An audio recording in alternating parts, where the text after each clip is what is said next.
عالمی مالیاتی زلزلے کے بارے میں جس کا اثر نہ صرف تیل کی مارکیٹ پر ہے بلکہ 52 سال پرانا پیٹرول ڈالر سسٹم کو ہلا کے رکھ سکتا ہے۔ ایران نے ہرمز کی اہم راہداری کھولنے کی پیشکش کی ہے لیکن ایک شرط کے ساتھ، اور وہ شرط ہے صرف چینی یوان۔ سب سے پہلے سمجھیں کہ آبنائے ہرمز کیوں اتنا اہم ہے۔ یہ سمندری راستے صرف 33 کلومیٹر چوڑا ہے لیکن دنیا کے 20% تیل کے لیے راستہ ہے۔ امریکہ نے کبھی یہاں پر حملے کیے جیسے خارک آئلینڈ پر بمباری تاکہ عالمی مارکیٹ پر اثر ڈالے۔ اب ایران کہہ رہا ہے کہ ہم راستے کھول سکتے ہیں لیکن صرف یوان میں تیل بیچیں گے۔ 52 سال پہلے یعنی 1974 میں سعودی عرب نے امریکی فوجی تحفظ کے بدلے اپنا تیل صرف ڈالر میں بیچنے کا معاہدہ کیا۔ یوں پیدا ہوا پیٹرو ڈالر۔ دنیا کے ہر ملک کو تیل خریدنے کے لیے ڈالر رکھنے پڑتے ہیں۔ ہر سینٹر بینک کے ریزروز ہیں۔ ڈالر لازمی ہے۔ امریکی مالیاتی طاقت اور عالمی اثر کا راز یہی نظام ہے۔ لیکن اب ایران کہہ رہا ہے کہ ڈالر نہیں یوان، یہ سیدھی امریکی چوہدراہٹ کو چیلنج ہے۔ اب بات کرتے ہیں چین کے پلان کی۔ چین پہلے ہی ایران کے تیل کا 80 سے 90% یوان میں خرید رہا ہے۔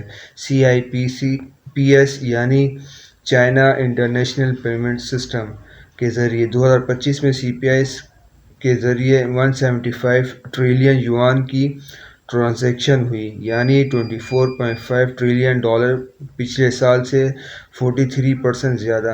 ایران کی شیڈو فلیٹ نے 1,17,00,000 سے 1,65,00,000 بیرل تیل چین تک پہنچایا بغیر کسی رکاوٹ کے، یعنی چین اور ایران کا نظام پہلے ہی ڈالر سے آزاد ہے۔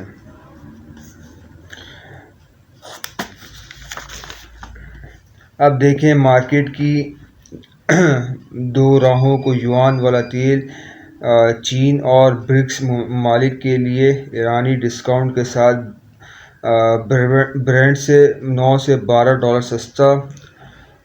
ڈالر والا تیل مغرب کے لیے جہاں جنگی پریمیم اور مہنگی انشورنس شامل ہیں۔